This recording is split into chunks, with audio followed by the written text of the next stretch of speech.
All right. How we doing tonight? I am Mikey, your ghost host. I am joined by AJ over here, part of the CPI team.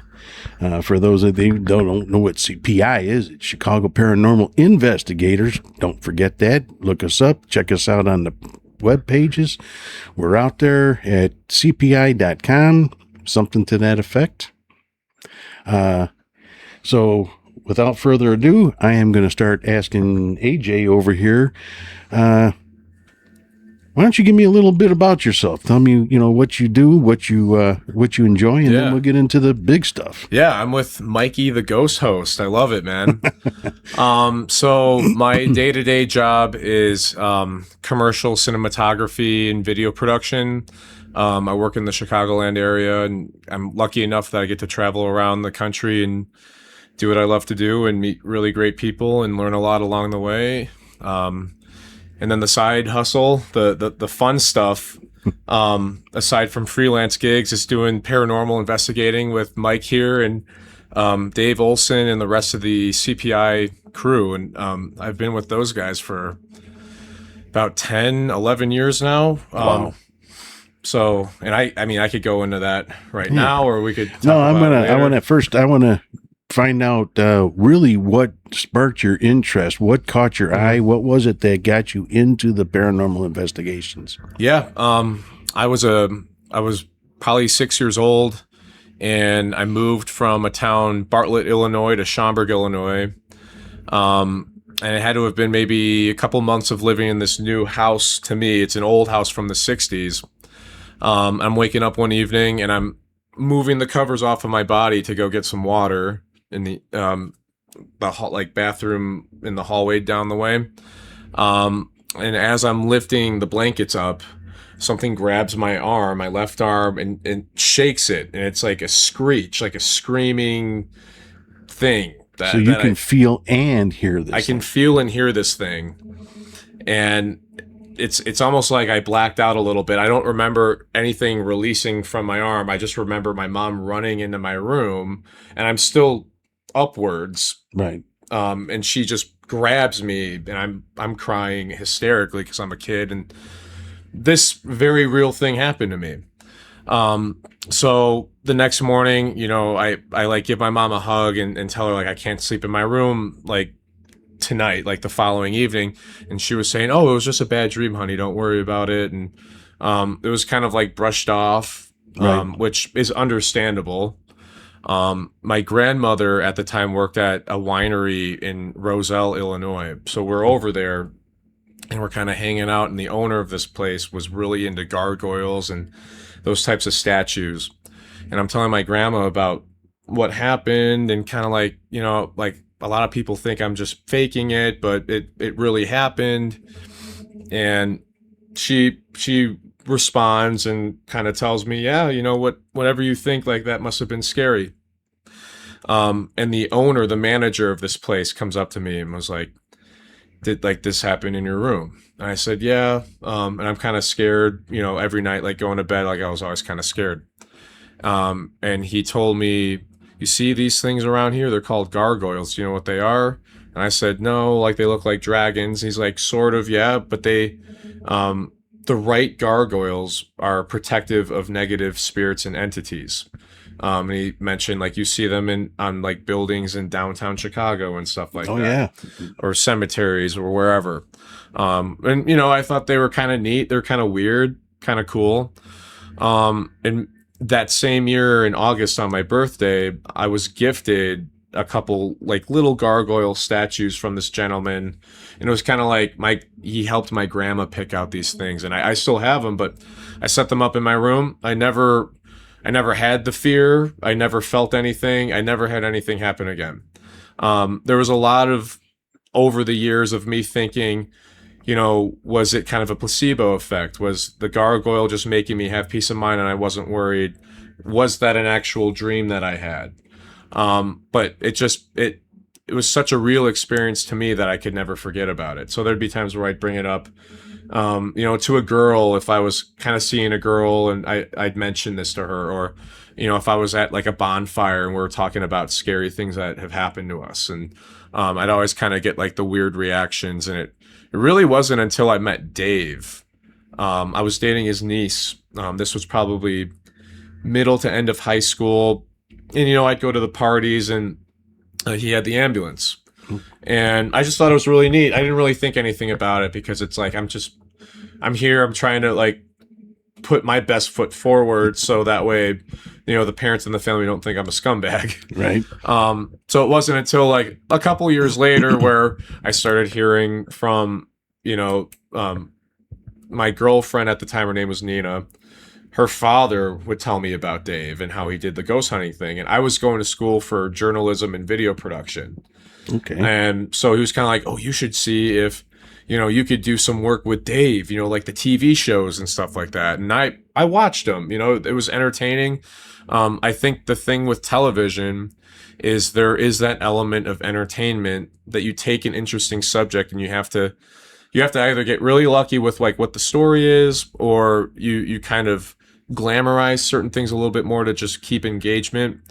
But so we would watch those shows all the time and we we're always fascinated by it. My first video camera was a Sony video camera that was, you put a little cassette tape in there and it had the night vision, and I still have it too. And it's like, I started seeing like kind of what we used to just goof around and make like scary or, like movies about aliens or, right. Exploring like the depths of the sewer caves. That was when you were able to get a video camera relatively cheap. Yeah. And, you're all excited. From like Radio Shack or something. Oh, like yeah. that, Anywhere. I mean? Yeah. Radio Shack. Wow. So me recognizing kind of how like the night vision footage looked, that was kind of like, oh, that's cool. It's also scary. And, there's some pretty girls from our school that are hanging out with us and want to watch this, and we're going to watch it. But I remember I always thought it was kind of, again, it was like you were putting on a show. I didn't really know what to think about it other than I know that TV's meant to keep me engaged. But I kept I've always had in the back of my mind that like what happened to me as a kid, and how people would react to me telling them. So I was always kind of like in a neutral position with the shows. And it wasn't until I met Dave, I went with him on like a very small little investigation. It wasn't even a real investigation. It was me and a couple of the family members. We went out to Robinson Park. Okay. Which is a local park around like the Chicagoland area, and there's the legend of like the father that killed his whole family there with an axe. And right, isn't that also supposedly Indian burial grounds? Mm-hmm. Yeah. Okay. Yep. So like, there's a lot of weird stuff, and this is kind of where my education on a lot of these things begins, where he's telling me about the Native American land, and I know my history. I know what the whites did when they came here and they took the land, and there's like a lot of not so good events that happen to Native Americans, but there's a lot of burial grounds in places. So he's kind of telling me about the burial grounds here, and there was a murder here, and I'm just kind of thinking like, wow, this is really cool. And there's a couple other incidents in history that I have a vague recollection of at the time of murders happening. And for some reason, I associate a lot of these things with the Victorian era and kind of that creepy vibe. Yeah. But it was cool. And I'm just thinking like, I'd love to do this for, either like a summer job or an internship. And we get to the point in college where I need an internship, and I have no luck finding anything at like a news station because I went for that stuff.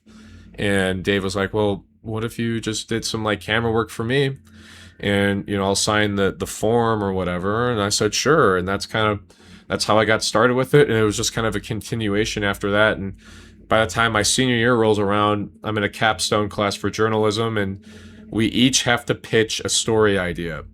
And I pitched the ghost hunting thing, and my professor was like, I've had people over the years pitch these things, and it just never leaves paper, or they get about halfway through it and abandon the project. So if you can make this happen, I'll be pretty impressed. And I think Dave's no stranger to the camera. He's no stranger to wanting to like tell his story. But I think with Dave too, it's sharing knowledge, and I think that's something special about him and wanting to help people. So I think there's a lot of good things with that, and it's an interesting story. And I do my report on it, and I do a couple video interviews, and I actually go along with him to Hayward, Wisconsin, for an investigation. And this is where I meet Lori, the medium that does work with Chicago paranormal investigators. And I grew up. My dad was like we all loved like old magic. So Harry Houdini. Oh yeah. I grew up with just seeing the posters and the vaudeville thing and like this whole era of like strange weird America. But I was always fascinated with Harry Houdini. I was always fascinated with magic. I was always fascinated with like the showmanship of things. And this is just from being around like my grandparents a lot, and my dad and I mean we read so much about this stuff, like Harry Houdini debunking seances, and these things were a bunch of BS, and just like the whole thing about it. So my whole life, I don't really believe in the seance thing. I don't necessarily believe in mediums. A lot of these things I kind of brush off. And I we're fast forward to Hayward, we walk into the cabin, and we're just bringing gear in. And Lori's on the phone with Dave, and they're talking about the layout of the space and what rooms or what and what happened where and blah blah blah. So we're just kind of unpacking some stuff. We hang out. It is cold. This is like mid-November, end of November, way up in Hayward, Wisconsin. That's like pretty up north, pretty cold. And Lori ends up arriving. We're still kind of setting up some cameras. We're running some cables. We're bringing more stuff in. And I walk in with my camera bag because I have my own gear to do some of the filming for just my project. Right. And she just looks at me and she's like, "You're not here alone." And I'm thinking like, "Oh, well, I'm with the team. No, I'm not alone." She's like, "Did you have a friend pass away in the past couple years to suicide?" And I stopped because I did. And the first thing I'm thinking is, well, I'm 21 years old. The likelihood of me having a friend that committed suicide in that amount of time is, there's a good chance of that probably being real, right? So I'm thinking, yeah. And she starts talking about like how he did it. And I'm like, okay. And she goes a little more into detail on like how much older he was than I was, and how he was like he was the older brother of one of my really good friends, but he became everyone's big brother in that friend group.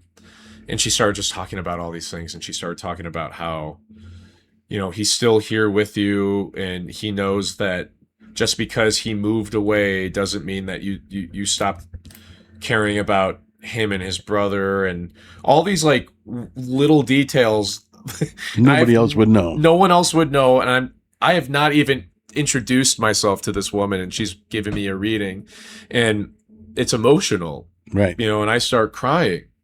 I'm trying to hold it in though, because I'm around people I'm not really comfortable doing that in front of. And then Matt Perry, one of the other gentlemen on CPI with us, he's a Chicago fireman, and he's just watching all this happen. And he's the skeptic. Like, he was the skeptic of the group. So when I did the interview with Dave, I got his story. I interviewed Matt. I got some more of how he approaches things, being a skeptic. And he's just watching this whole reading go down.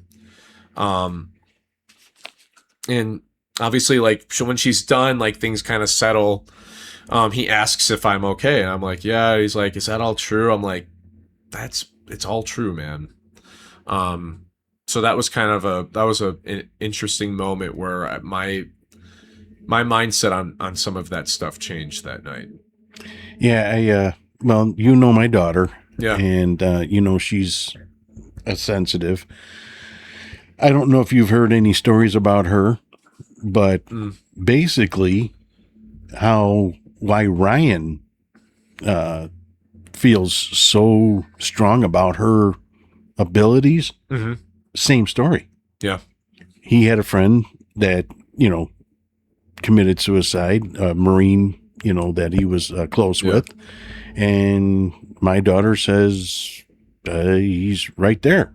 He wants to talk to you, so they went out to a, more private location, and, she told him everything that this guy wanted to say. And I'm laughing because now the guy won't leave. Yeah. He's constantly, he comes to Kaylin. He doesn't go to Ryan. He comes to Kaylin because he knows she can communicate to Ryan. Right. And one funny story about my daughter's ability was my father-in-law passed away a few years ago. And when he did so, a lot of things, things get messed up, lost. You don't know where something's at because, my father-in-law was a Chicago policeman and he put everything away, And my mother-in-law, my mother-in-law was blaming him. Now, this is the funny part. She was blaming him for selling her high school ring. Now, my father-in-law would have never had any reason in the world to sell that ring. Okay. None. No inkling, he was one of those Italians that had the roll in his pocket and how much do you need over here, ready to hand it out. So anyway, she couldn't find this ring. She's swearing up and down to my daughter, or to my wife and my daughter and, her other kids that your father sold this ring on me and why would he do that and everything else. And my daughter's over in the corner smirking because her grandfather is telling her, I never did that. I never did that. He goes, I know where the ring is at. And, my daughter's just kind of smirking and everything else. He goes, don't you say anything to her. And my daughter's like, okay, whatever. Well, this goes on for a week. It's nonstop. That's all she's ranting about is this ring. So my daughter pleaded with her grandfather and said, please tell me where this is at so I can clear this up and get this over with. Right. So my wife and my daughter end up going to the house, and my wife tells my mother-in-law, listen, Kaylin's going to tell you where the ring is. My mother-in-law was like, how would she know? She's never been in the room, this, that, and the other. Yeah. There's no possible way. It's not here. It's sold. She said, Ma, listen to what Kaylin tells you. So Kaylin says, okay, let's go to the bedroom. So they all walk into the bedroom. Now, there's 4 people there. So tells my mother-in-law, go over to the credenza, open the top 2 doors, go in the 3rd drawer, bottom right-hand corner, in a box, on the top is the ring. I mean, boom. Dude. Not even, no question. Dude, that's crazy. My mother-in-law never said another thing. Yeah, that was it. The last word she ever said. Yep. And there was no way that my daughter would have known that was in there. One is a lock credenza, and 2, my kids weren't allowed in the bedrooms because my father-in-law had guns. Right. It's a safety thing. Yeah. So, he just didn't allow them in the rooms. And there's a lot of other stories, but we're here to talk to you, not me. Yeah, no, but it's nice. It's good conversation. It's connecting. Banter back That's and what forth. It's about, man. But one of my other questions pertaining to your first experience. Yeah. So you said you felt and heard, and then after you got your gargoyles and your whatever, you never felt or heard it again. Did you have any other experiences outside of that in that house? Every now and then, and it's hard to tell because I'd sleep with my door closed. But we would hear footsteps in the hall sometimes, and it was just kind of like, is that Mom? Or if they're both asleep, maybe it's not. And one night, I went out to look because I'm like, there's no way. Like everyone's asleep. Like why is my mom walking down the hall and like what what the fuck is she doing? And I like open the door. I like creep over a wall, and like it's like one of those. It's an old house to where I knew it so well that in my room I knew where the squeak parts of the floor were. Okay. So I knew where to stand, like to step, so I wouldn't wake anyone up. I wouldn't make any noise. So I sneak over to the door. Like it happens. I mean, I'm awake. I hear it. I'm like, I'm fucking going. And I go and I just creak the door open a little bit. It's dark. There is no one in the hallway. I'm like, okay. My sister told me that she would be home sometimes and she'd be doing work in her room, like schoolwork, and the door would be open and she would hear walking in the hallway. And she even told me one time she heard my guitar strum by itself in my room, which is interesting to me because I never felt anything in my room, at least nothing negative. Right. That was doing anything after the gargoyles. And I had those in there till I moved out of that house. Yeah. But she told me she heard the guitar strum one time and I wasn't home. So yeah, I mean, it's minor things, nothing negative. I never felt anything negative. Every now and then it's like I'd come home late and it'd be pitch black and I might run up the stairs because I'm freaking out. But other than that, it really wasn't anything. But what your nothing is or isn't really anything. It's something that right. we would be looking for. Exactly. It's nothing negative, I should say. Right. Nothing negative. Nothing. I mean, but anything is something. Everything right. is something. But like in my own house, I know the rules. You're not supposed to be investigating your own stuff. Right. Okay. I don't follow rules really well. Well, rules are meant to be broken, Mike. Yeah, I get in trouble. I used to get in trouble at work all the time for not following the rules. You're a maverick, that's why. And I find out through the interview with Mikey that I have something in my house. All the boys I have a second floor, and all the boys were up there playing Nerf guns, and the hallways, it's a decent sized hallway. It goes across the whole thing, the whole house, width of the house. And some of the kids were in one bedroom, the other kids were in the other bedroom, and they're shooting each other across the hallway.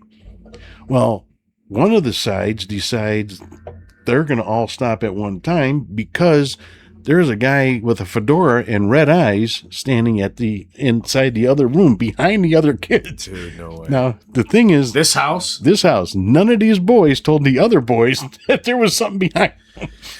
Well, they were probably thinking it was you dressed up in the haunted yard stuff, maybe. Yeah.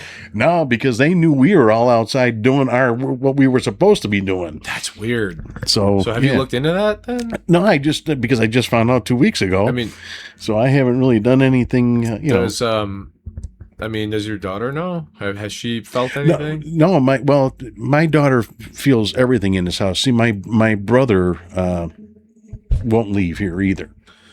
Oh, he's freeloading. He did that his whole life. You know what it is? It's the popcorn machine. Yeah, over there. It's all the alcohol that's here. Yeah. He died of a drug overdose. But for whatever reason, he and I never got along. Mm-hmm. And I don't mean it wasn't terrible. I mean, we had our big fights. Right. But there's 4 years between us. Yeah. So it wasn't like I had to worry about him. Right. By the time I'm, in high school, he's just getting into 7th and 8th grade. And, I'm worried about, back in my day, cruising chicks and sucking face. I was going to say, man, you probably had a fucking awesome car back then. I had cars. I had women. Motorcycles. What happened to my life? Oh, shit. Anyway. No, so I was up and out, so my brother and I really never, first of all, we didn't hang out. Mm-hmm. And when we did, it was very short lived. Yeah. It was, maybe all the boys in the block got together, Yeah. Yeah. And, so she sees him constantly and, my family members constantly and, stuff like that because everyone on my side has passed already. My mom, my dad, my brother, my aunts, my grandmothers, So, she sees them. Mm-hmm. And, to her, see, the problem is she can't turn it off. Yeah. She doesn't know how to turn it off. Yeah. And it's not that she can't, she just doesn't know how to. Right. So she's constantly, fighting with it, she's actually the other problem is Ryan's family won't leave her alone. Yeah.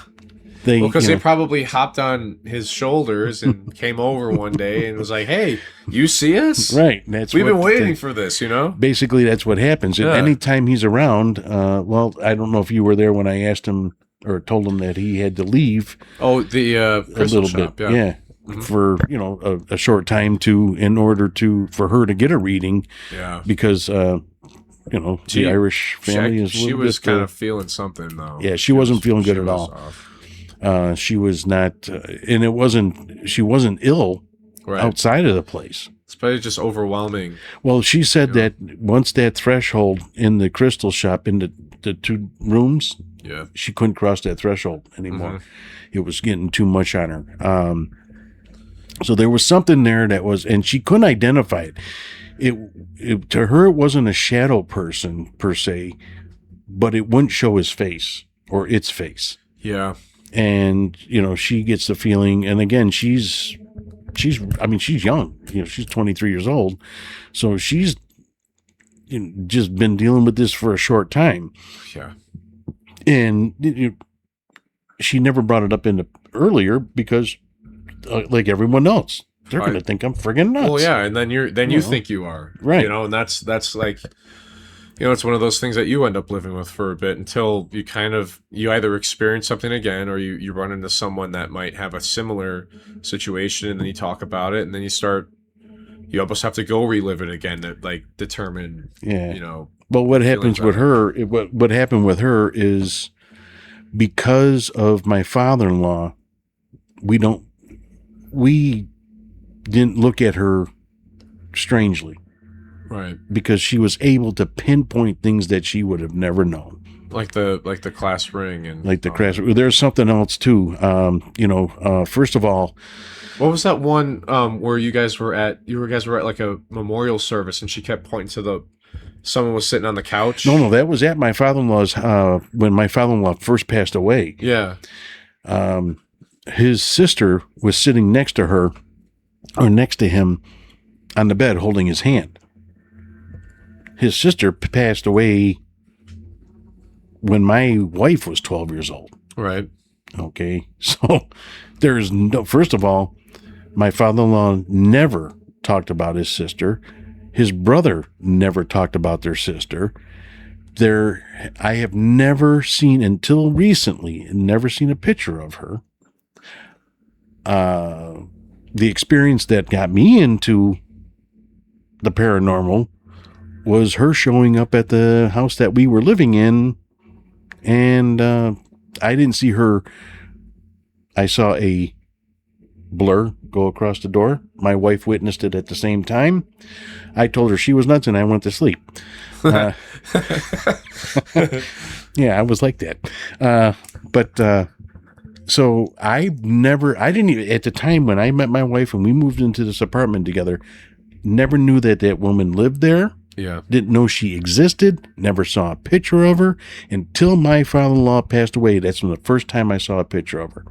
Now, that's me. My daughter would have never had a clue. Yeah, if you didn't know. So my daughter walks past the bedroom. She looks into the bedroom because my father-in-law had just passed away. And so she's walking past the bedroom and she looks into the room and she sees this. Now, she goes into the room, to the living room, and tells, hey, Ma, who's the lady that's heavy set with brown curly hair and, she's in a muumuu and she's sitting with Grandpa. My wife and my mother-in-law both looked at her and said, that's Auntie Joni. How would you know her? Well, she's in there right now. She's sitting with Grandpa. Now, my daughter knew she was not there physically.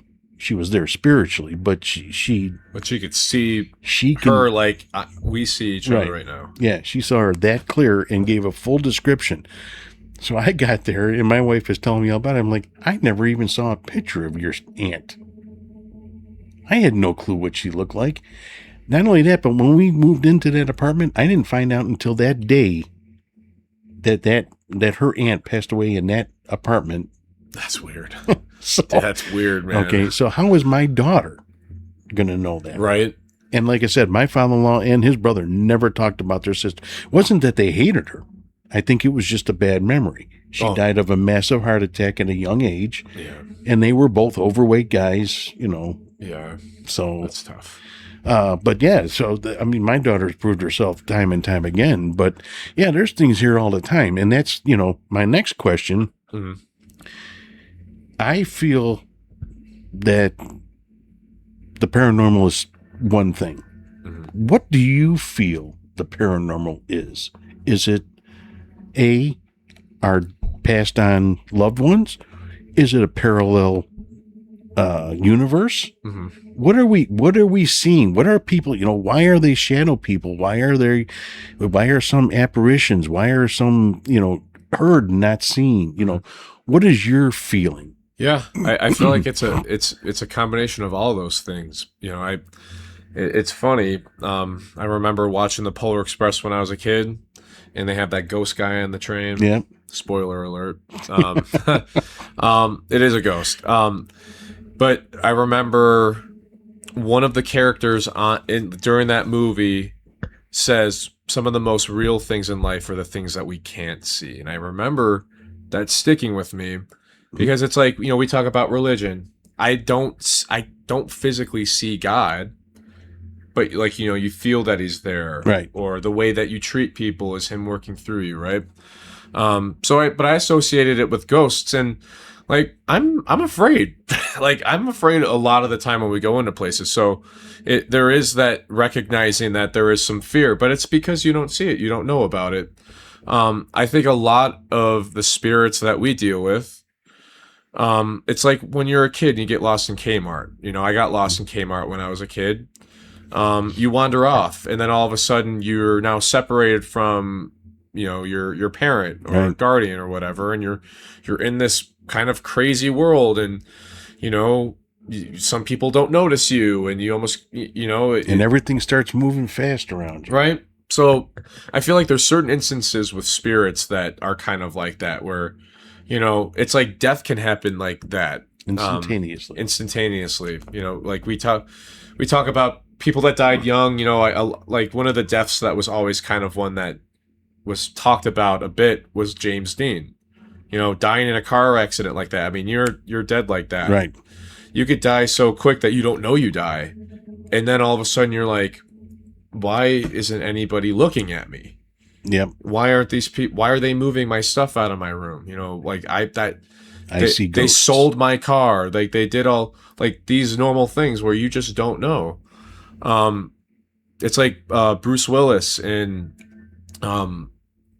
Sixth Sense. Sixth Sense, yeah, where it's like no one's noticing him. What a great movie. First off, from like a storyline entertainment standpoint, yep. But I mean, I watched that. And I remember watching that as a kid, like, I see dead people, and it's like, oh, we're going to watch a scary movie and get scared. But watching it again as I was older, doing this more, you kind of think about that a little bit. There was, another, like, Hollywood death that I thought a lot about was River Phoenix dying. Yeah. And it's like, the fear of, like, you're having, like, the drug thing happening, and like, all of a sudden you're kind of losing your vision, and like things are becoming very echoey, reverby, and you're getting the cold sweats, and it's like, we've all been hungover. We know that like there's similar feelings in that way when you're like gonna be sick, but it's like if you just don't wake up, and then you're like, well, where's my brother and sister now? Like they're not here at the bar with me anymore. Where's Flea at? He's not here either. Right. So I think in situations like that, I think there's confusion. I think that there's fear. And there's even instances where I feel like sometimes the ones that can't speak to us or maybe not present themselves to us or present themselves fully, they're weak. I think a lot about the times where like I have like one of those like sugar crashes or like an energy crash during the day at work, and how hard it is like to maneuver, or you feel, again, you might feel like you're going to get sick. And I feel like even in those instances, some of those entities, spirits, they don't have the ability to do that. It takes a lot, which is why they might use some of our energy, which is why they might drain the batteries from our camera or drain the battery from the light or whatever. And all these things started making more sense to me. Is it's they want to communicate, they want to ask for help. Right. If we're going out and like seeking them out, I feel like you go and you find things when you go seek things out.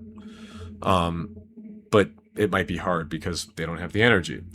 The other thing that was always fascinating to me, and I didn't really hear, I've known about demons.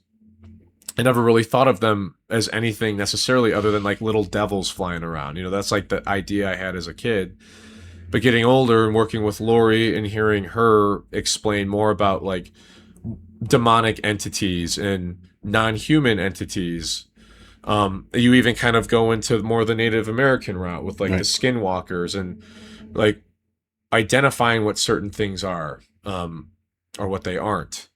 And I think a lot of like the non-human things are the things that could also be using the energy of other spirits around them. We were at a bar called Law Lures Bar. Oh, this was like 2019, 2018. Lori couldn't be there, but we put her on Skype and we gave her kind of a walkthrough, and she was able to kind of pick up certain things, which I thought was interesting. But she said the basement of this place, it was like the back corner by where like the sump pump is, there's something down there that's non-human that does not like us at all. Wow. And I'm like, okay, that I don't know what that is. I'm afraid of that. I don't want to go down there. I know water's a conductor of electricity. This could be a thing for energy. It's just like an energy like buffet down there for this thing. And then think about the ghosts that are around that might be either residual or intelligent, and they're taking energy from that type of stuff. And we go down there. It's me and Matt, and it's like I'm always very mindful of when I go into places like that because I have asthma. Old houses most likely have mold. It could be humid down there. There's all these factors that make me feel off physically that I have to check myself. I have to walk back up. I have to realize, yeah, I'm excited to be here. Or it might be a little dank down there. Let's do like a walk around. Let's go back down there and see if I keep feeling it. But we're down there and we get one of the meters to read, like the temperature ends up dropping to 66.6 degrees. It was probably like maybe 72, and it dropped down that many, and it stopped on that. And Matt and I both look at each other and we're like, that's fucking crazy. And we're like, and I'm trying to keep my cool because like these are like my big brothers, right? Right. And so we just get out of there. And so that was an experience where we were down just like near where a non-human entity might be. The other things like skinwalkers and demons and those types of things are things that you read about and things that you hear other people experience, and you hope to God that you don't have to experience anything like that. Yeah, see, I'm kind of in a quandary because, I listen to several podcasts, and a lot of them, the ones that I listen to normally stick around the paranormal is ghost wise. Right. But a few of them hit the cryptids and stuff like that. What I have a quandary about is if you're a ghost hunter, wouldn't you think that anything supernatural would be in your, suitcase? Right. But I get these guys that are saying, "Oh, I don't believe in Bigfoot, or I don't believe in the Goat Man, or wait a minute, you believe in ghosts. What makes you different than anybody else?" Right. But my feeling, my father was a Christian, and Christians will understand this. The Holy Trinity. Mm-hmm. You have the Father, the Son, and the Holy Spirit, or the Father, the Son, and the Holy Ghost. Now, my father was born and raised Catholic, then converted to a Baptist. Okay. But the Baptists believe in the same thing, Father, Son, and the Holy Spirit. Right. No big deal. So we're having a conversation one day, and my dad says to me, why do you believe in that? Well, one, I'd like to think that when you're gone, that I'd still be able to ask you questions. You know, because my father was very knowledgeable in several different topics. And, you know, he would lay out the question, you know, not only would he answer the question, but he would lay it out for you, you know. So you didn't go away dumb. You went away knowing what the hell he's talking about and having an idea what you asked him, I think. But anyway, I said, you know, I would love to know that, you know, you might not be here physically, but spiritually you're there, and I can say, hey, Dad, hey, how do I cut this piece of wood? And somehow you'll get me the answer. If I'm having a problem, if I'm having a problem cutting something at a certain angle, and I ask you, and all of a sudden I know how to do that, how did I know how to do that? He goes, oh, no, you just had to think about it. Okay, all right, you might have got me there. And I said one thing to him after that. I said, who do you pray to? He said, God, the Lord. I do. I said, but who? Well, he said, the Father, the Son, and the Holy Spirit. I said, amen. I said, what about the Spirit part? Right. And my father, he would not come to me and ask me questions unless it, you know, like when I was a sheriff, he would ask me law questions.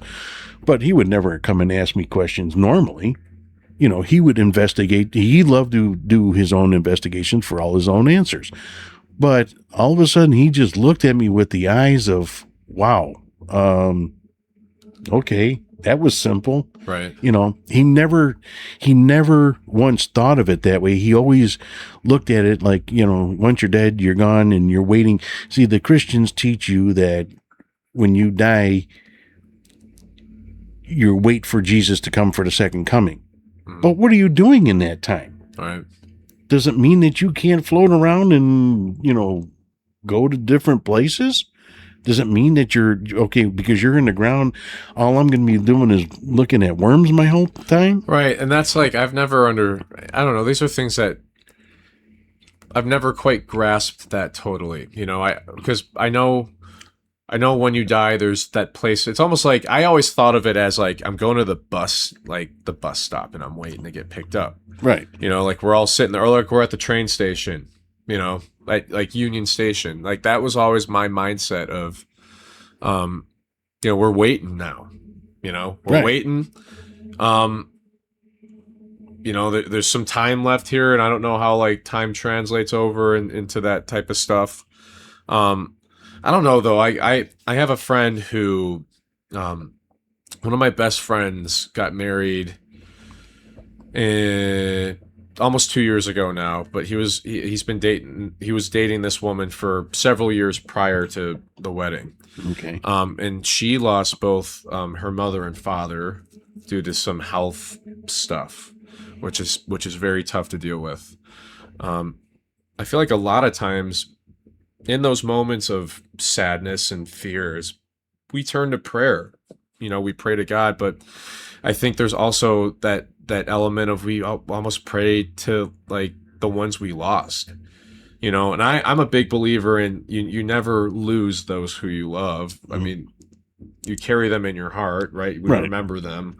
But I think there's something beyond that too. You know, when my great grandmother passed away in 2016, you know, everyone was talking about, oh, you know, like when she dies, you'll see a butterfly and all this stuff. And I'm like, okay, sure. Like, again, like I'm not one to stomp on somebody else's good idea of like where things are, well, like whatever makes them feel better. Right. But it was nothing that I really thought about in that way. You know, until I got back to school. You know, we did the ceremony where we spread the ashes around, and you know, I'm going back to school, and I just turned 21, so I could go to bars now. And I'm out one night. This is at Drake in Des Moines, Iowa.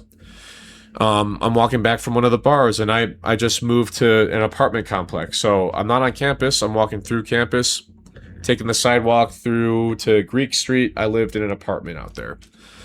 And on the way, it's probably 2, 3 in the morning. I'm walking, and I'm just looking at the buildings, and I'm feeling buzzed. And, you know, it's September. And I just stomp on something. I hear a crunch. And I'm like, oh, it must be a leaf. And I like look down. There's no leaves on the ground, but there's a $10 bill. So like the one thing that my great grandmother would always do to the great grandkids is we'd be at dinner and she'd go like this and she'd sneak you a 20. Okay. That was what she did all the time. She did it to all the great grandkids. Did you complain and say you're a little short here? Nope. I was cool with it. I never expected it. I'm like, all right, $20. $20 is $20. No, I mean, when you found only 10. Oh, well, so I looked down and I'm thinking someone's fucking with me, right? Like someone's pranking me. They're either doing like the poop dollar thing or it's on like the fishing line and they're going to pull the Right. bill. So I'm like kind of looking around. So I pick it up. Like, okay, we're gonna keep walking home. That's, you know, that'll buy me lunch tomorrow. Walking again. I look on the ground. There's a 5. I look up maybe 3 feet. There's another 5.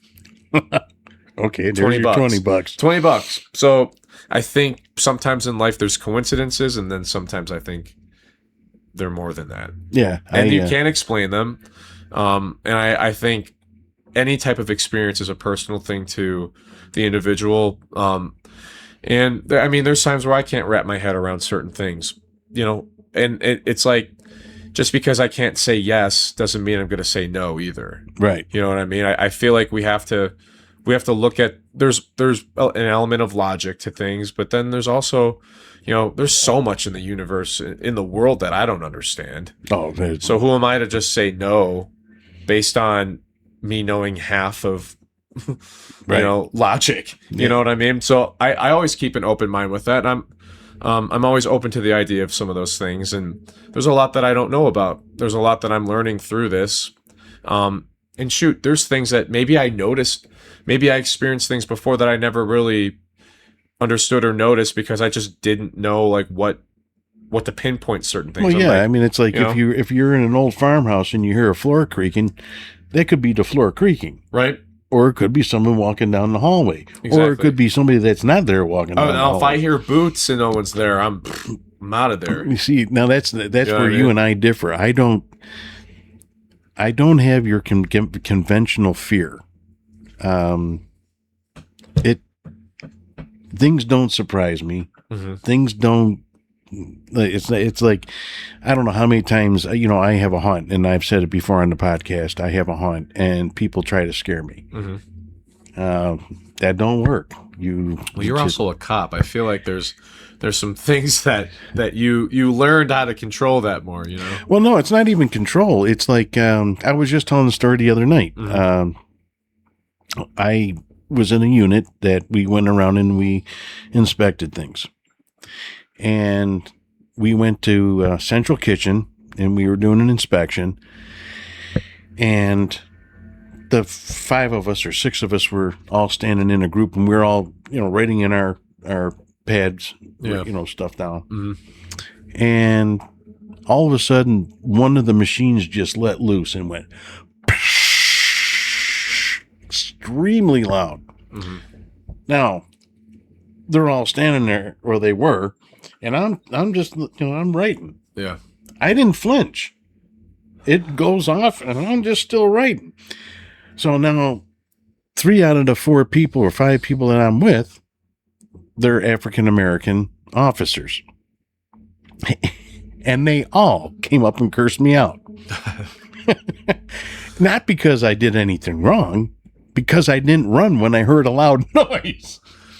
Yeah. You know, they were like, you know, I mean, you should be ducking and covering, and Yeah. you don't know what they didn't know what You're the just noise not was. phased anymore. No, nothing phased me, and That's crazy. And I would jump, man, dude. Like you've seen me. I can be jumpy, man. Yeah, but see, that's the thing. I don't understand. I watch people and go, why are they jumping for? I think it's just like it's a natural instinct. At least for me, it is. Like I've gone out shooting a bit at like the ranges around like the area. And I was always afraid of guns. Like I hear the noise and I just you jump. Like I could not stop doing that. So I'm like, listen, like I would like to practice shooting so I could at least become comfortable enough to if for some reason there was some situation, the Terminator comes back and there's a gun there and I'm defending some people, I gotta know how to use it and I can't be jumpy about it. So like going and learning that and becoming comfortable with that. Now I'm not jumpy when I go to the range, but there's certain things. And this is the thing that I explain about doing the paranormal stuff too. Is there's certain things when we're going into situations like that, it might not be paranormal, but there could be a wild animal in there. Right. There could be squatters in there, like people doing drugs, or that could hurt us. The building might collapse. There's a lot of other things. Plus, it's dark. Well, yeah, and that's what everyone what I mean? yells at me about. It's like, it's not just the paranormal stuff, dude. You're walking through it. I mean, but see, I was in construction. Right. I fell through floors. I fell through roofs. So you've had it all happen to you. That's why you're not afraid anymore. I mean, the funniest thing that ever happened to me was I fell through. I slipped off of the rafters in somebody's attic. I slipped off the rafters, went through the drywall, and because of my girth, I got stuck with my feet hanging out of the ceiling. I was going to ask you, are you a ghost? Yeah. My feet are hanging out the ceiling, and I'm just sitting there in the top going, all right, I'm stuck. Dude, that's like from a movie, man. But I was not. The problem was I wasn't stuck like between the rafters where my arms were over the top of the other rafters. I was stuck with my arms down. That's like such a Home Alone thing that happened to you. But that's 16 inches between the two rafters. Yeah. I was stuck in my chest. I could not get down. You know what? Someone heard about that story, and then they wrote the Christmas Vacation. They must movie. have, man. I'm telling you, I went right through that. But that was the funniest thing. The people are looking at my arms and my hands, or my legs hanging out of the ceiling, and the rest of me is all stuck up in the rafters. But see, things just don't. I go to. Well, I investigated the paranormal by myself from '92 on. You're brave, I'll tell you that. Well, maybe I'm just stupid, but I'm not saying. But I would go to all the woods. I would go to abandoned houses. I would go anywhere, and I never worried. The only thing I ever worried about, this is the honest to God truth. Yeah. The only thing I ever worried about was walking into a spider, not a spider web. The spider. You heard it here. Mike, the ghost host, is afraid of spiders. Yeah. Well, I just don't like those things crawl in your face. Yeah. Dude, I've seen Indiana Jones. I know. There's a lot of things that I'm afraid of. Why did it have to be spiders? Right? And but I think there's something about like facing the fear. At least for me, I'm proud of myself when I like walk into a building that I wouldn't walk in there. Like I've seen Halloween, when she's walking into the house that Michael Myers is in, it's like, just stop going in there. I can't control it, Right. So it's like the frustration happens. So when I see a house that looks creepy, I'm like, I have complete control right now. I'm not going to go in there. I'm going to walk the other way.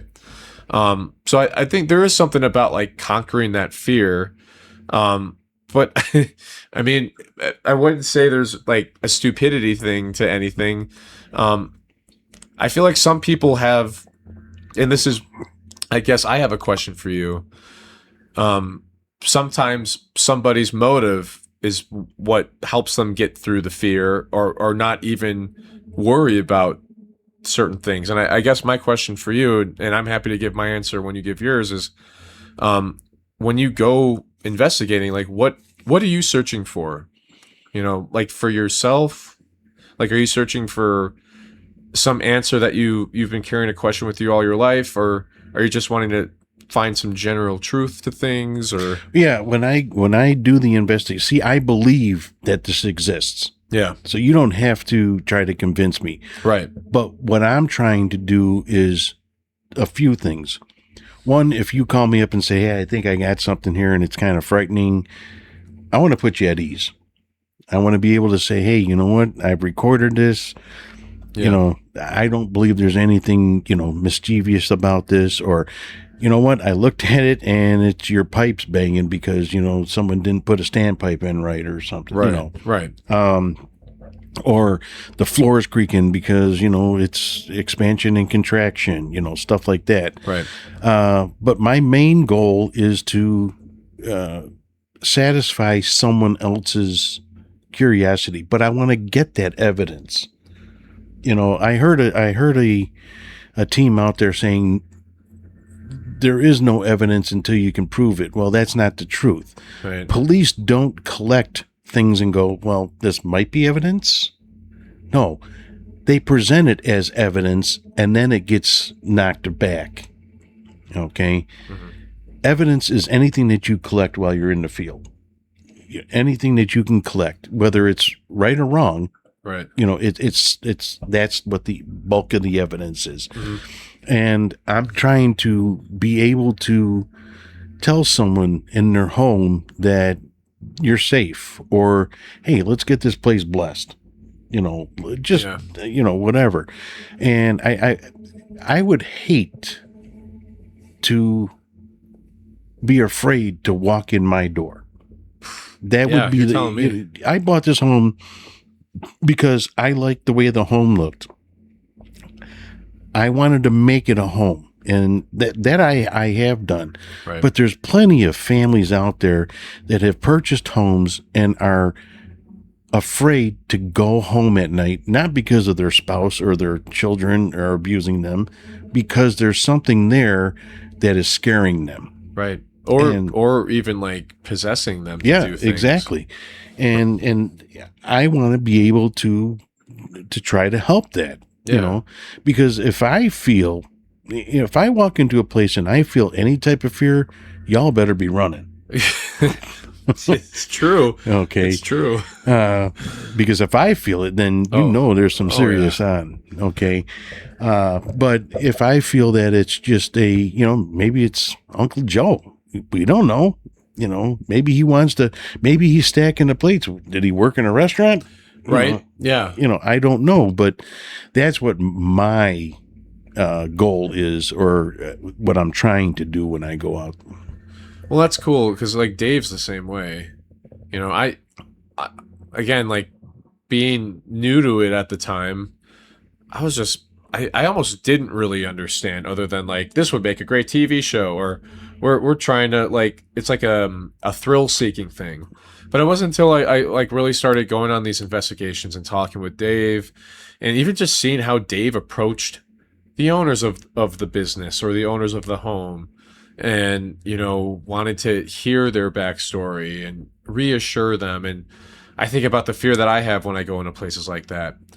What you were saying about to be fearful to go home where you live, where you wanted to build a home, you wanted to build your family, and you're too scared to go there. That's a feeling that I can't even fathom, and I don't ever want to experience that. But then you become empathetic towards those folks, and you want to help. And I think that's for me too, to be able to like help someone either wrap their head around what's happening, to get a message, to find some little piece of evidence that gives them a sign or gives them hope of something. I feel like even in life, just to like have that little grasp of that, there's and for me too, aside from like helping other people, there's the desire to find truth. I feel like no matter what we do in life, we're always seeking truth. Yeah, and what the other thing that what happens though is the movies skews people's thoughts. And that's why these programs that are out there doing the real thing, Right. That kind of helps push it towards, okay, people want to help. Right. But the movies, they kick it right back into the, the scary part, which is fine. I mean, people love to be scared. Just ask me, I'll tell you. Right. I mean, I've got a haunt, and that's all they come for, is to get scared. Right. But yeah, I don't want to see, a child walking into a home, being afraid to go into the home because something is, pulling the sheets off of that child, or, grabbing their arm. Yeah, grabbing their arm and shaking. I mean, I don't know back then. I didn't even experience fear back then, but I don't know what would that have changed me back then. Would that have, put something into me? And, I mean, I can understand people being afraid, Right. Like there's no fault in being afraid.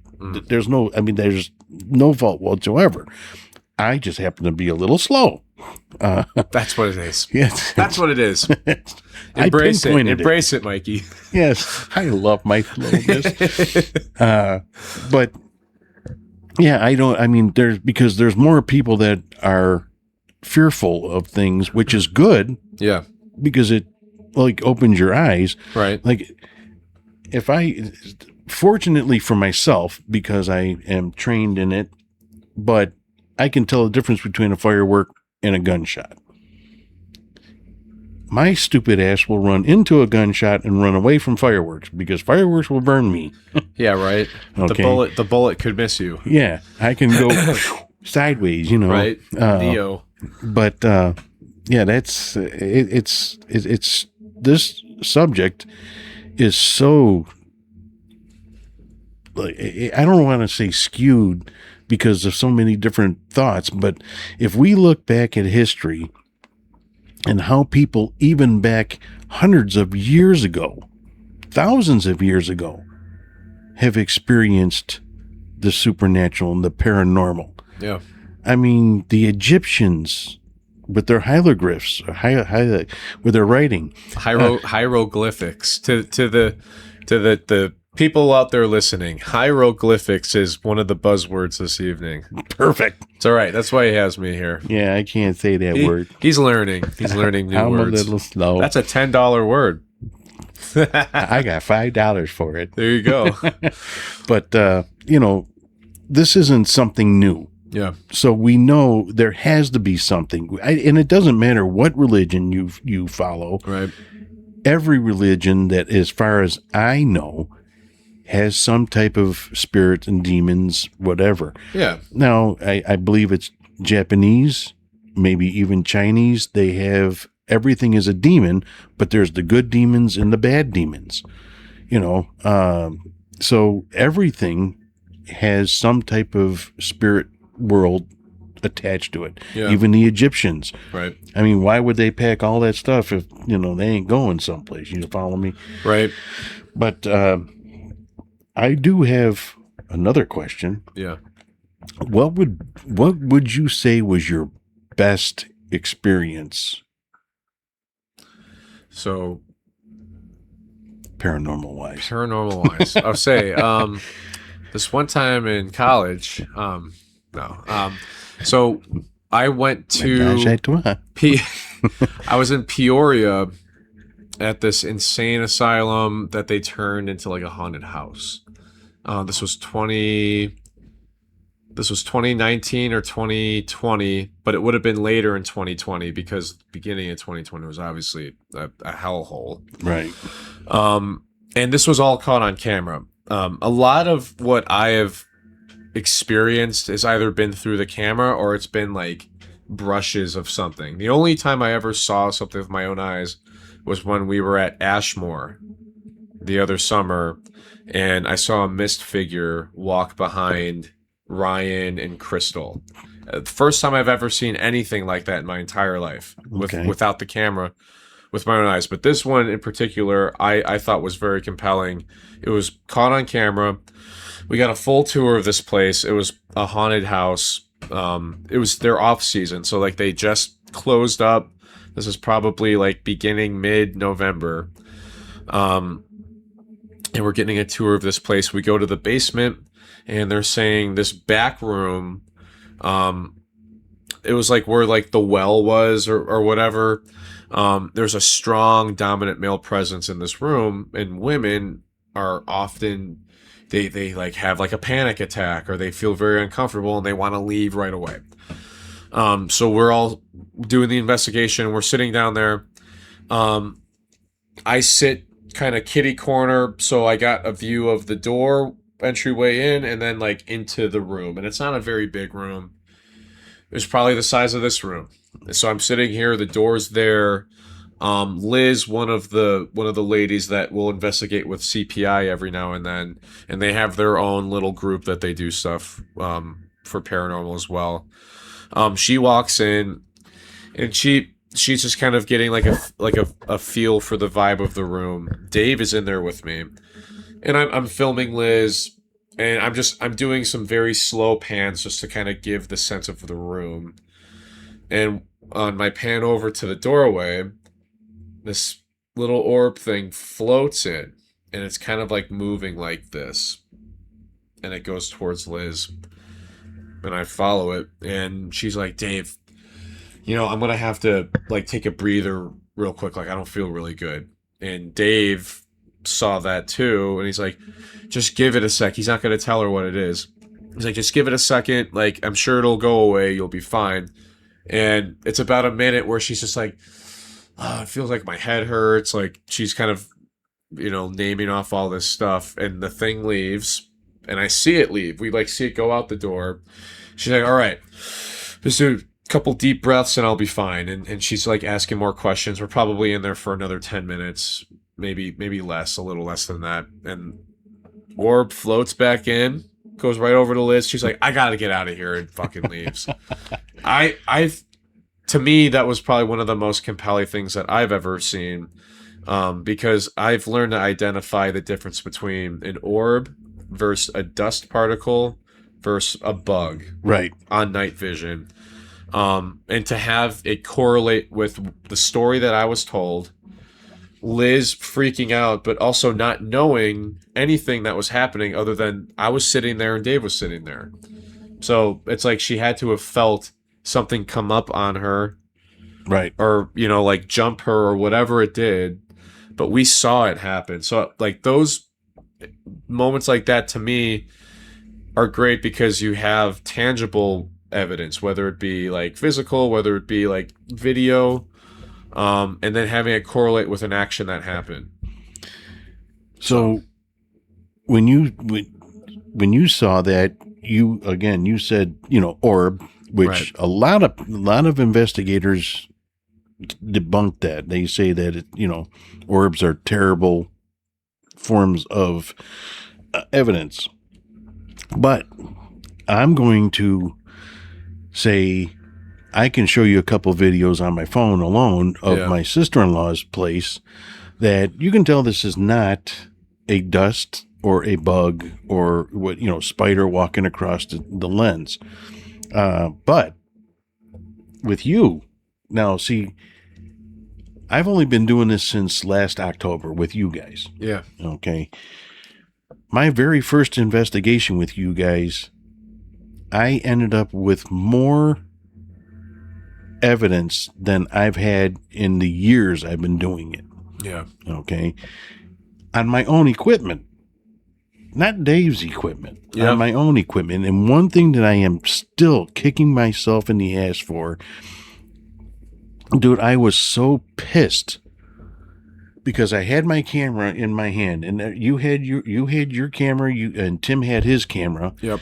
But Tim was walking out of the room with Ryan at the time, and they were going to go past, or they went past the tripwire. Okay. Now they had already exited. We were in the basement, and they had already exited the room, and I had the camera in my lap like this, so it was on, but it wasn't recording. Uh-huh. So the viewfinder was on, and I don't know even why I was looking in the viewfinder. But this orb went across the viewfinder, from left to right, which is in the same direction that those two just went in, which is in the same direction as that tripwire, and the tripwire went from left to right. I do remember this. Just to preface, we were in Norridge, Illinois. It was the Divine Savior. Divine Savior. It's like a Catholic monastery or no, it was a church and school, church school. But that we were in the rectory. Yep. So, and I mean, there's a lot surrounding the Catholic Church that with spirit type stuff and nuns and priests and I think some people can put their put two and two together with some of that stuff, which is unfortunate, but sometimes that stuff happens. And that being with police officers that are first responders to incidents like that,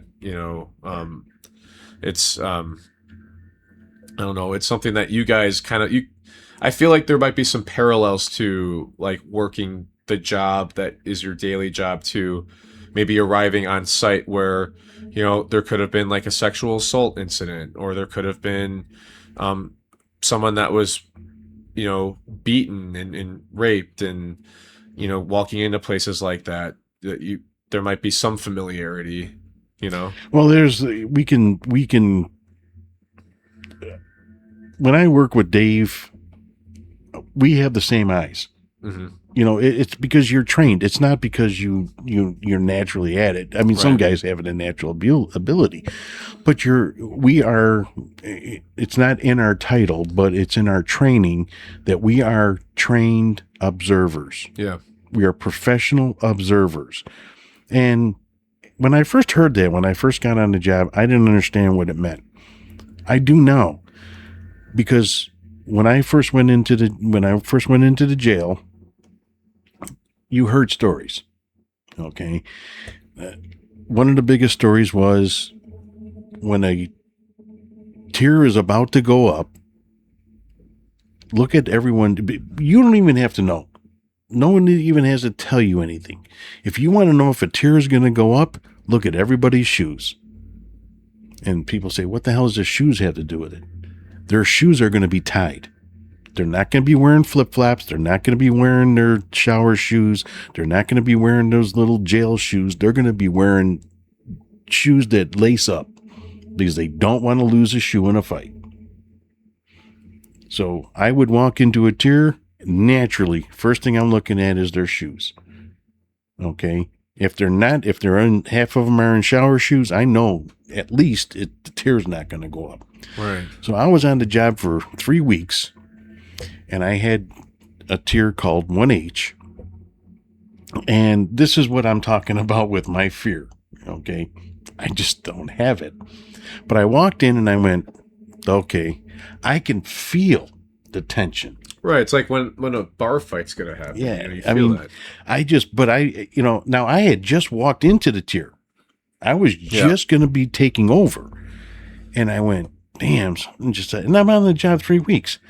Something just doesn't feel right now. Look down and I see everyone's shoes laced up and I'm going, okay, I was just told by the sergeant to get ready to go to rec. So maybe they know they're going to rec, but I haven't announced it yet, So the first thing I do is I walk in and I put all the IDs right out in front. And the officer that I'm relieving leaves. I sit down, I kick back, and I'm watching. And they always described it as a wave, like an ocean wave. My God, I thought it was a wave, but it was a beige wave.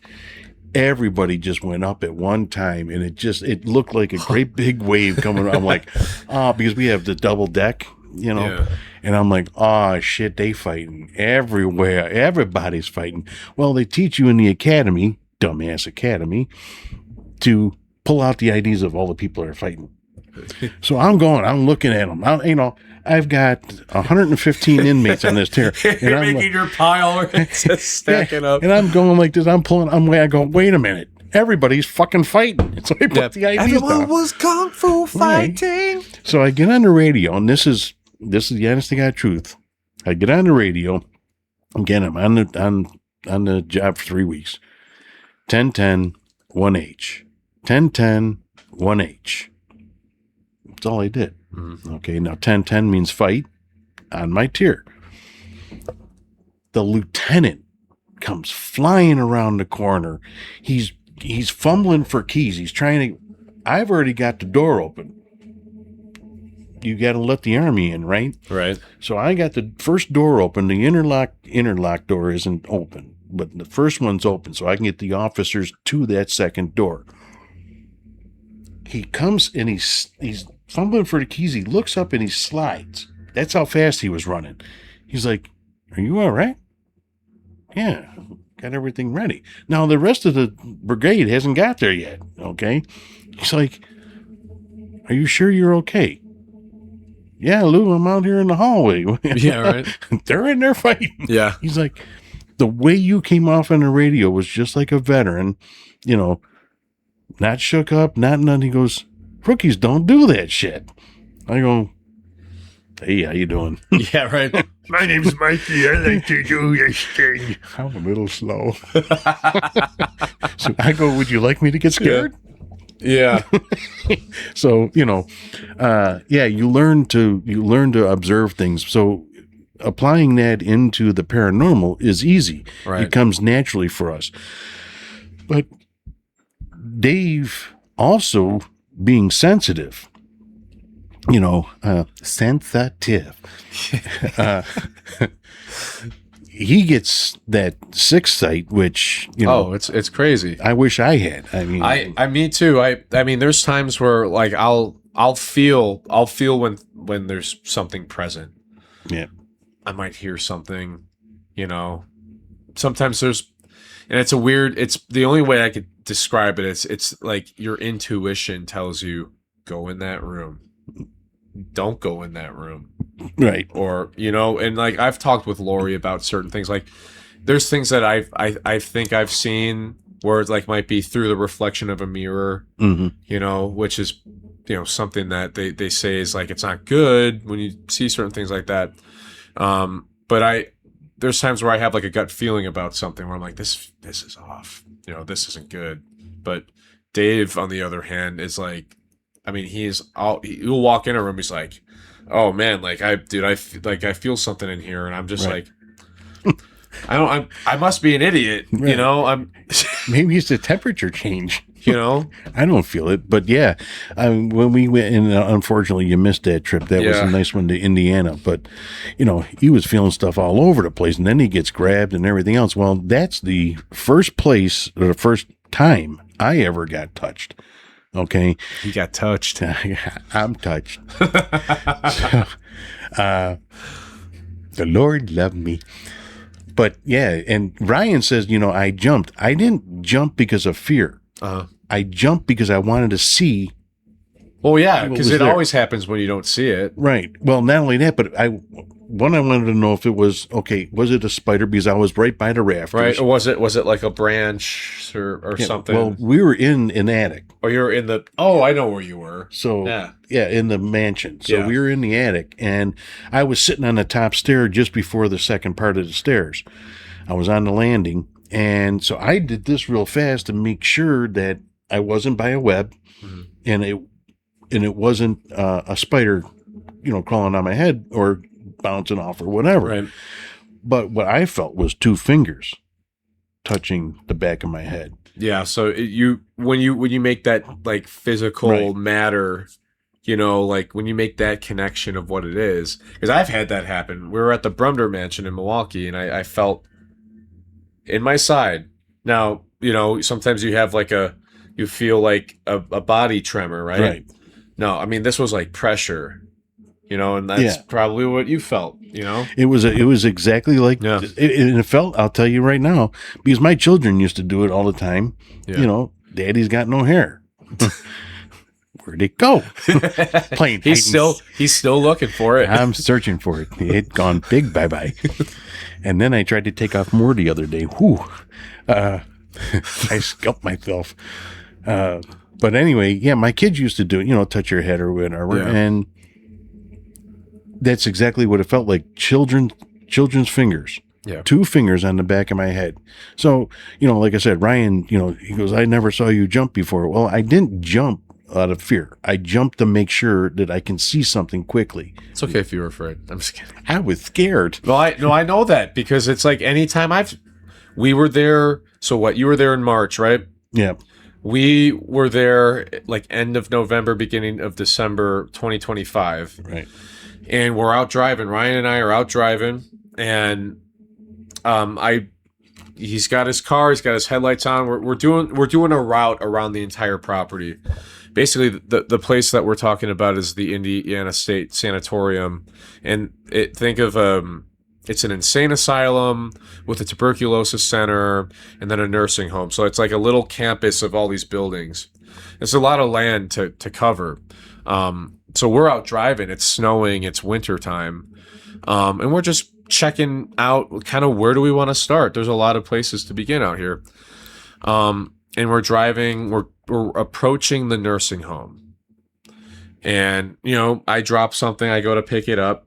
Ryan's like, bro, and like slams the brakes. And I'm like, dude, what? He's like, dude, I just saw some tall, pale figure like walk, like almost kind of like, it's like jog almost across the path in front of the fucking car. And first off, I'm like, of course we don't have a dash cam. Right. So, I mean, that's out the window. And of course, I'm leaning over to pick up whatever I drop, so I fucking miss it. And it's like, I trust Ryan though, because Ryan's always pretty chill with pretty much everything. So we get out, we look around. I don't see any footprints. I don't see anything. And he's spooked like this. I mean, he was spooked pretty much the rest of the evening. Well, he was mad because he missed it. That's one thing he would be. And not only that, but he called me. He saw whatever he saw. I don't think he got a good look at it to the point of where, but I mean, he saw it. I missed it. I was pissed, but we continue on our journey. This is probably 10 minutes of looking around. He's like, dude, I swear it looked like this. It looked like this. And he could give a better explanation to that. But we're driving around and I fucking see something. I'm like, that's it out there. It was a fucking deer. So I'm like, Ryan, was it a deer that you saw? He's like, no, because it was up on its hind legs and walking like a human. Yeah, not only that, but he's a hunter. Right. So he would know what an elk would look like. He would know what a deer would look like. He would know what something like that would look like. And in the way he described it, it was walking on its hind legs. So, and I'm thinking, well, that sounds like a fucking mystical creature. Wendigo. So what I'm thinking is it's either that or it's either a skinwalker. Are there Native American burial grounds around? Well, fast forward to when you guys go. And I mean, obviously Ryan's going to ask questions about the thing he saw last time. Right. And he found out that there were some Native American burial grounds near the land. Now, I tried looking it up, but I couldn't find anything. One of the ladies at that place was saying that there was. Yeah, Potter's Field. So once you do a little bit of research on, what's protecting those lands, skinwalkers. Yeah. Certain things like that. Now, again, these are legends. These are things that it's tough for a lot of people to like accept these things as fact or like even entertain the idea of it. But given the situation, it's like that you start piecing things together like that. Well, most people don't believe it until they see it themselves. Well, right, and that's the thing too. And then they look at everyone else and go, "Well, why didn't you see this, or why don't you believe this?" You know? But that's the fortunate part about that is we all have seen something. All of us, and I've only known you since November or September of last year, and we've all witnessed something together. We're not the chalkboard. Yeah. At Norwich. Yeah. I mean, what was the chances I'm going to catch a 1 minute video? Right. Of the with the apparition the temperature change. Well, no, the apparition walking across. Well, yeah, because it went purple. It was darker, I remember, and then we also caught the chalk sounds on the audio at the same time. Right, and not only that, but half the people heard it live with their own ears. Right, and I can't hear a bomb going off, so it don't make any difference. But whatever possessed me to, first of all, change locations, because I was on the other side of you guys. I went around, and then I started with my FLIR Right. I mean, what was the chance of me catching in exactly 1 minute video Right. that I'm just sunk about? You know, it could be, is it luck? Is it intuition? Is it you're just, right place, right time type of thing? Yeah. Who knows? But I mean, the fact is you got it. Right. And I think that's something that I'm always kind of blown away by the things that we capture, like the things that we hear in real time. And Well, it's like with you and Ryan in the same place, getting the door slammed in your face. right. I mean, how many now? Unfortunately, it was just the two of you. Right. Not that makes any difference, but Which it becomes frustrating though, because if you do experience something and you didn't capture any audio, you didn't capture any video, it's basically your word, and that makes it tough. yeah. Well, see that the people around you believe you. Well, exactly. There's credibility there, but it's a weird thing because like kind of how you talk about you want to help other people. That's that's a reason why I like to do it. But again, I think there's that seeking truth. Like, what happens when we die?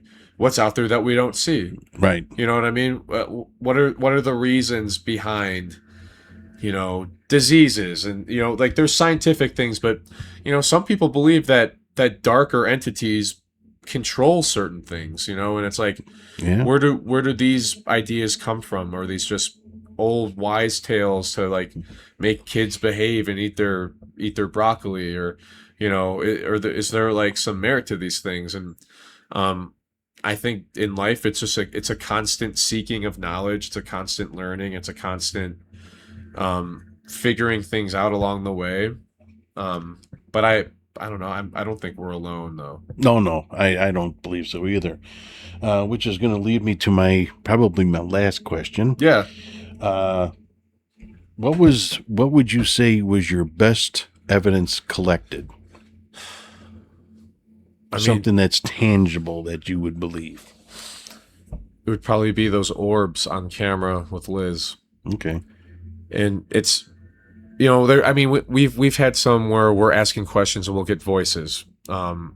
We had one, same location. We were sitting in one of like the haunted classrooms of this haunted house. And we found out later that there were things brought there that were haunted. So, and I have like a weird opinion about like, it's almost like you're making places more haunted to make money. Right. Sometimes it's a weird thing. I think some people have a care for old objects. I think some people have a care for, and a respect for certain things, but it gets kind of weird when it becomes like a money situation, or we're trying to make it, like in an amusement park, like we're coming here for entertainment, like an attraction. It sits weird with me, but so we're in this place. There's a lot of like weird artifacts that have been brought in that are haunted, and we're in this classroom, and we're getting voices coming through one of our devices, and Dave likes to switch and do different devices just to see if he could get like a nice spread of different evidence. And we're asking questions. I believe the voice that we got was someone saying their name was Patrick or something like that.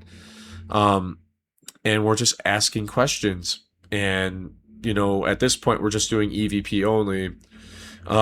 And on playback, and again, we like to have fun. We'll say dirty jokes and stuff like that.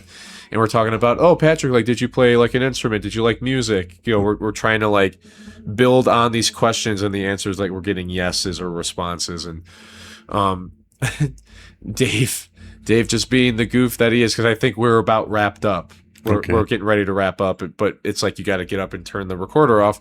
And he's like, oh, I wonder if he played like the rusty trombone or something. You just hear, get out. It's on, I know he has it on Instagram. It might be on the Facebook page and YouTube, but I mean, that's another one that I just find that to be kind of funny, and you gotta laugh sometimes, and like you would go batty if you know what I mean. And like make jokes. I'm terrified already, or like we're tired, and you just gotta have a little bit of fun with it. I'd say those two might be. Just going off of having fun with it though, we were at this last place, the Indiana State Sanatorium. We're in the nursing home, and imagine. The building is a cross. So you can enter through one way, the hallway goes down and goes this way, but the center area is like where like the nursing station would be, where the nurses are. And we're walking door to door, and we're doing EVPs, and we're filming, and we're asking questions. And Ryan, he has like his like licenses for like Nursing. first responder, ambulance type stuff. Yeah, he's a nurse too. Nursing. So he's kind of playing that role. And sometimes like we'll do that stuff to either bring back a certain memory, bring back a certain type of energy, sometimes trigger objects like like a police badge or something might awaken something. But we're walking around all these rooms and we're just asking questions, and Ryan's like, "Hey, I'm bringing you your canned peas and your tapioca pudding," and we get laughter over some of the audio, I think, from what Dave pulled. And also, we were eating chili that night, so there's definitely some barking spiders. Yeah. But it's like we're doing that and we're laughing at each other and we're getting laughter from Behind it. the spirits or whatever's there. So I mean, it's like I don't know. I think the more that like I've gone into doing this type of stuff, we obviously want to be respectful. We want to be diligent about getting good evidence. Want to be respectful to the property. You gotta laugh. You have to have You gotta fun. laugh sometimes. You gotta have fun. If you don't have fun, then it's worthless. Right. I mean, it really, because if everyone's just monotone and moving along, Right. you have to have something that wakens up the dead. Yeah, and like I don't know, I feel like personalities are something that are really special too. That you can, there's a thing where like sometimes a spirit might be more attracted to a person or feel more comfortable. Right. And it's like those are moments where obviously just be yourself. There's a point though where you need to kind of say, hey, like you don't have permission to, use my energy or come home with me. But yeah, we've had some good laughs and have caught some funny evidence too. There was one at the Brumder Mansion. We found out that the basement was a brothel, and we're sitting there. It's probably like 2 a.m. And one of the guys captures. I'll. Can I swear in here? Yeah, well, yeah. We've already been doing it. All right. So one of the guys captures, "I'll jerk you off," because Dave's like, "Well, let's put money down. I want to pay for a good time." It's like you're doing like these like role playing things, and we get a voice that just comes through. Like I think someone threw a 50 down or something, and they're like, the voice goes, "I'll jerk you off."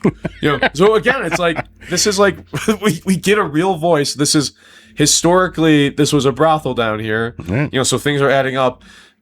To have a dirty mind and to be able to laugh about some of this stuff is just it's you gotta kind of have that attitude. Yeah, when we were at the crystal shop, when I was doing the Estes method, I didn't hear until later on, of course, but I was watching the video I was listening to the audio, whatever, Right. and I heard Maya say, "Oh, he's smirking."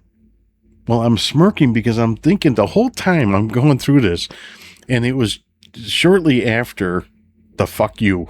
Yep. Yes.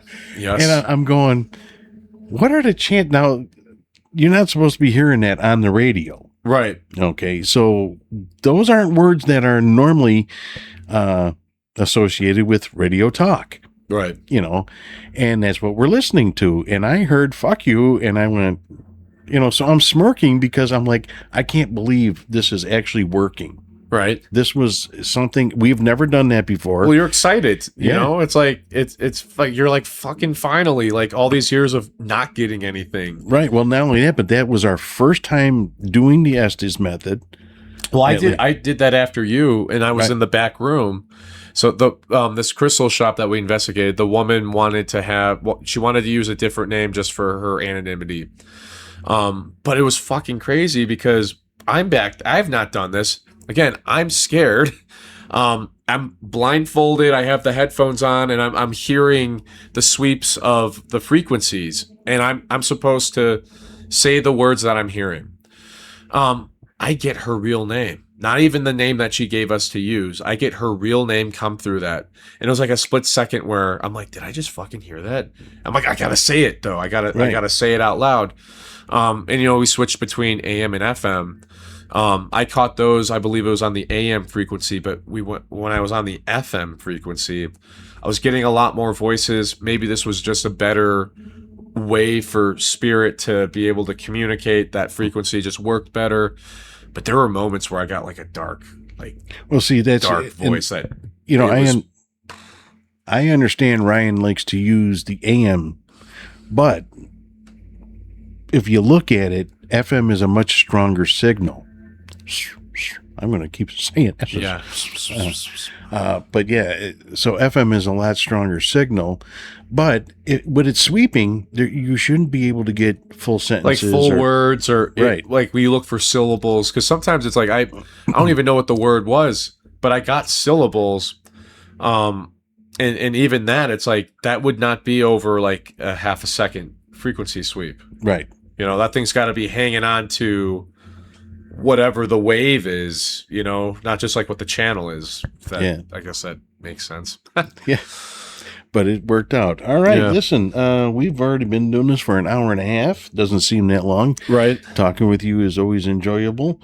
But we're going to have to shut her down for tonight. And my plan is to, I've already got approval through the big man himself, Dave, and he's going to let me do podcast at some of the investigations. Yeah. At least, part of the time, because I don't want to take up all the time. Right. But yeah, so I want to do that. He also brought up doing a group podcast. Yeah. So I'm looking forward to do that. I want to get. I've got to meet Matt at one of these points. I was gonna say Matt's been he's been busy. I mean, we all kind of are. But no, that sounds like a plan. And I just think too, just for anyone that is interested in doing this stuff, going with a good attitude about it and like a respectful attitude. That was one thing I did want to. I know I keep dragging this on a little bit more, but the interesting thing, because there was a lot of talk about Zach Bagans and the Ghost Adventures crew. I grew up watching the shows. I think the one fascinating thing to me about Zach and his approach to this stuff is the approach of provoking things. And I know we're kind of talking about like, how does he just get all this activity? And I have to wonder, because like I've never known Dave to be one that would provoke anything, other than there's probably a couple times in his 20 years of doing this where he might do something like that. But it's curious to me if that might be a method of maybe getting more activity. And it's more so, is it worth trying something like that on an investigation after obviously like learning the lay of the land a little bit and like the background of the place? What's an appropriate method, I guess? You know what I mean? Well, I did that at an abandoned home. Mm-hmm. I was provoking and I got nothing. Mm-hmm. I left it alone and I got more.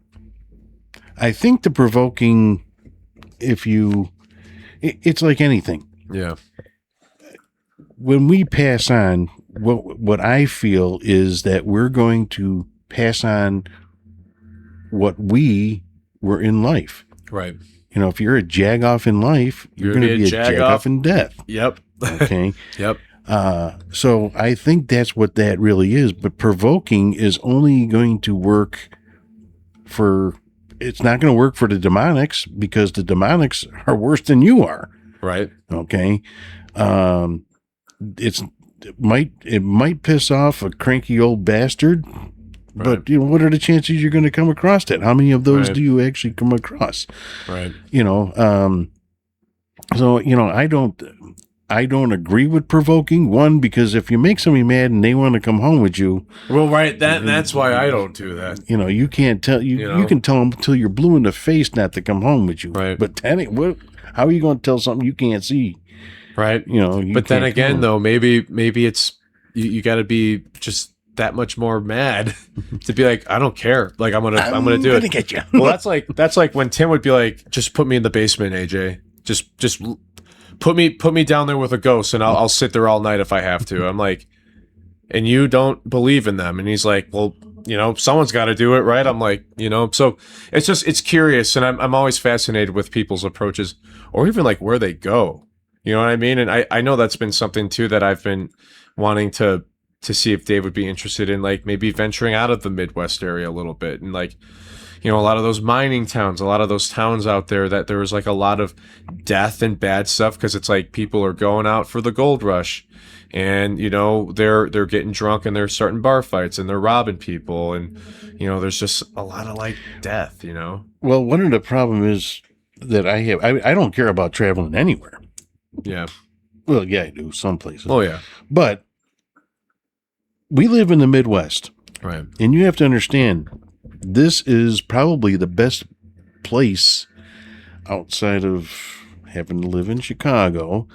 If you want to experience something, you're going to experience it in the Midwest. Oh yeah. One, because it was the bridge. Mm-hmm. I mean, it's literally from east to west. It's the bridge. Mm-hmm.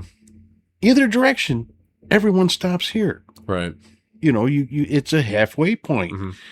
And, you know, a lot of, we have all the seasons, well, at least two, mine and yours.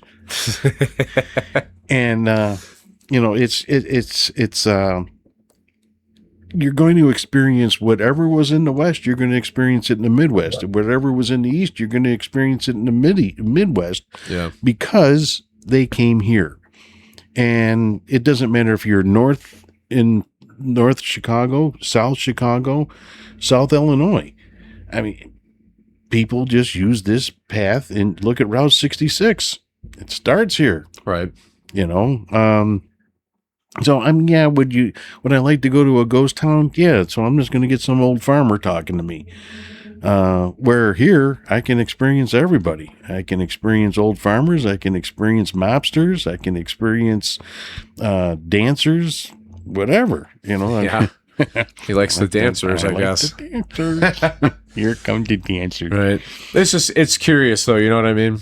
Yeah. Well, the thing is, in my opinion, there is no place on this earth that hasn't been touched by humans at some point. They say, oh, well, you know, people can't go there. Well, they could have in Patagonia or Patagonia? Yeah, like the earlier like indigenous tribes and stuff like that. Like before we started putting like the picket fences up and like you can't cross over this railing to go down and check out that little you know, that little sanctuary down there. You know, or you know, like it was out of reach at one time. Yeah, well, this world, this earth keeps changing on a constant basis. So yeah, you might not have been able to walk there at one time or now, but you were able to walk there at one point. You know, so with the world evolving, I don't think there's any inch of this land that hasn't been touched by human soul. So I think, and not only that, but hey, when I'm dead and gone, I am going to go investigating. Yeah. I ain't hanging around Chicago. I am going to go wherever I damn well please. Even if it's in Antarctica, I'll bring a parka. He's gonna start. He's gonna be hitchhiking. Yeah, exactly. I'll be the hitchhiking ghost, man. Yeah. You know, but yeah. So anyway, yeah, this was great, man. I appreciate you let me come out and be on your show, and I'm looking forward to any other opportunities I have to. I want to have it as hang often out as and possible. chat, and to anyone listening too, like these are things that you can do, and you just gotta, you know, just get out there and make it happen, you know. Yeah, and find a nice group. Yeah, you know, trust yourself. Yeah, trust yourself. Trust your instincts, and just have a good time doing it. Yeah, you know, you can laugh, you can joke. Yeah, there's time to be quiet, and we all do it. Right. And then there's time to clown. So, with that, I am going to say good night. AJ, good night. Yeah, good night, everyone. We're out of here like a herd of turtles. Peace.